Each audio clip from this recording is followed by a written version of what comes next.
Hi everyone, welcome back to the channel. आज हम exercise 4.1 के क्वेश्चन 2 के जो रिमेनिंग क्वेश्चन बचे हुए थे, क्वेश्चन नंबर 3 और 4 वो सॉल्व करेंगे। तो क्वेश्चन नंबर 3 है, Rohan's mother is 26 year older than him, the product of their age in years 3 years from now will be 360। We would like to find Rohan's present age. ठीक है, क्वेश्चन क्या कह रहा है, जो रोहन है उनकी जो मदर की एज है, ठीक है, एक रोहन है, उनकी मदर की एज क्या है, रोहन की एज की +26 है।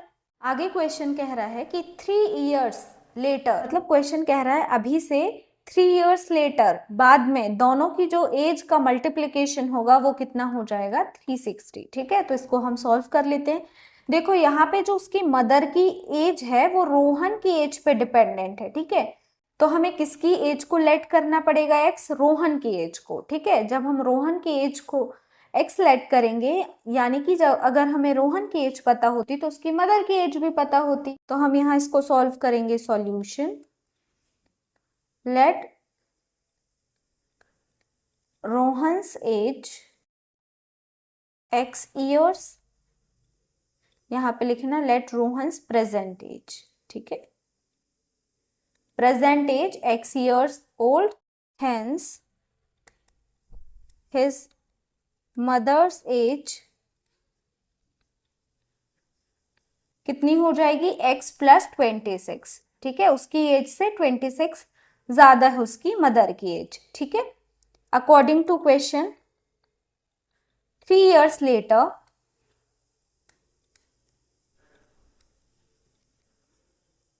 एज क्या हो जाएगी उनकी, x +3 इक्वल टू x +26। ये उसकी मदर की एज है, इसमें भी +3 कर देंगे। इक्वेशन क्या आ जाएगा, x +3 इक्वल टू x +29। 26 और 3 क्या हो जाएंगे, प्लस हो जाएंगे। ठीक है, अब आगे क्वेश्चन कह रहा है, आफ्टर 3 years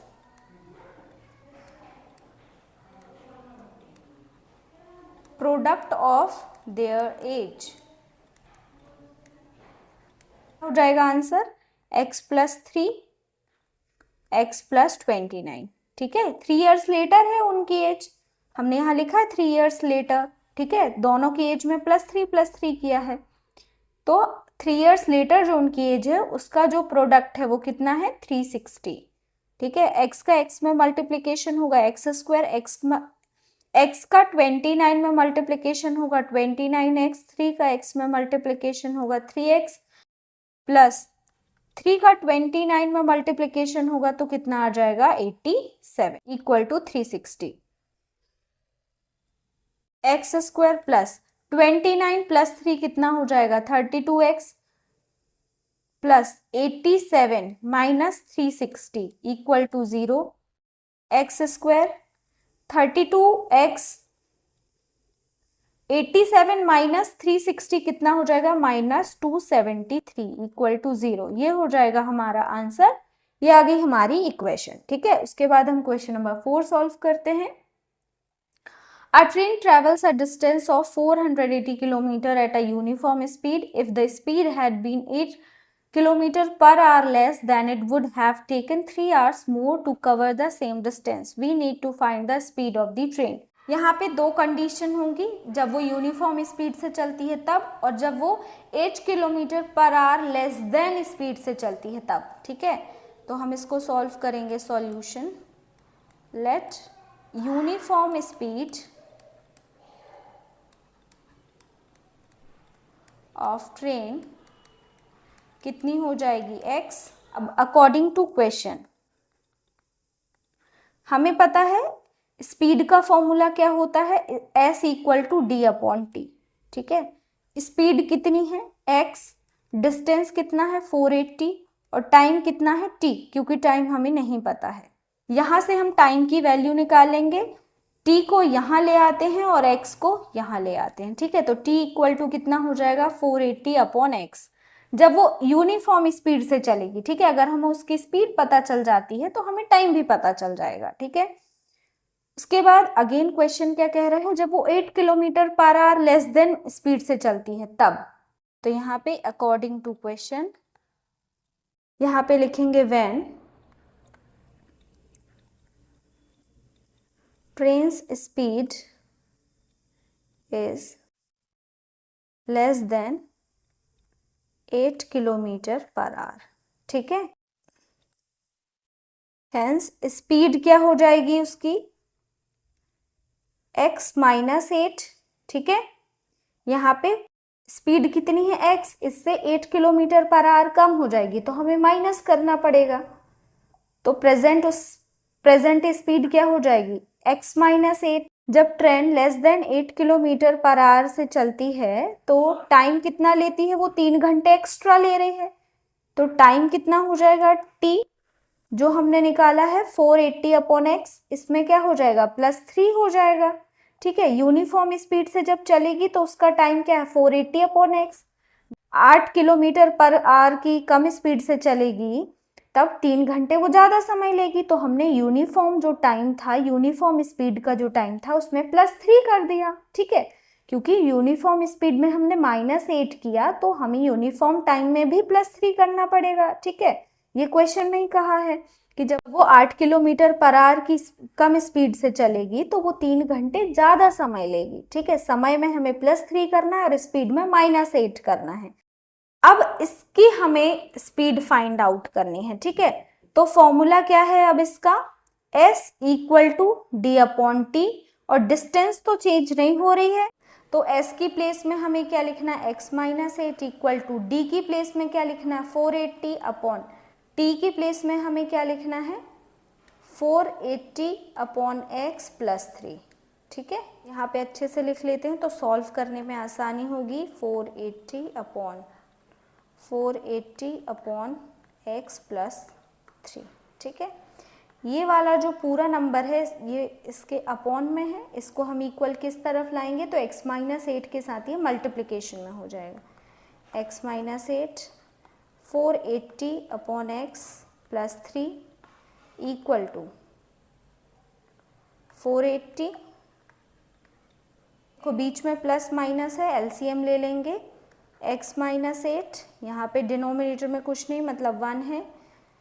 480 का 1 से मल्टीप्लिकेशन होगा इस 1 से तो क्या हो जाएगा, तो क्या आ जाएगा 480 प्लस 3 का x से मल्टीप्लिकेशन होगा 3x अपॉन x का 1 से मल्टीप्लिकेशन हुआ x। देखो हमने यहाँ पे क्या किया है a अपॉन b मतलब 480 अपॉन x लिखा है प्लस c अपॉन d, जैसे 3 को हमने c अपॉन डी लिख लिया।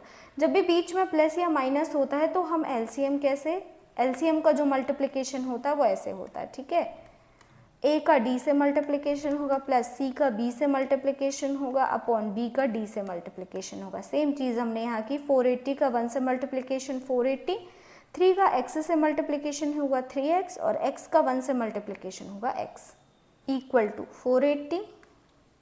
बीच में क्या है मल्टीप्लिकेशन है तो इसके न्यूमरेटर का न्यूमरेटर से मल्टीप्लिकेशन होगा, डिनोमिनेटर का डिनोमिनेटर से। तो x माइनस 8 का इस पूरे ब्रैकेट से मल्टीप्लिकेशन होगा, इसको हम लिख देंगे x minus 8 bracket 480 plus 3x। ठीक है, और पूरे का डिनोमिनेटर लगा देंगे, 1 का x से मल्टीप्लिकेशन होगा x equal to 480। x minus 8 480 plus 3x equal to, अब x इक्वल किस तरफ आएगा तो 480 के साथ क्या हो जाएगा मल्टीप्लिकेशन में 480x।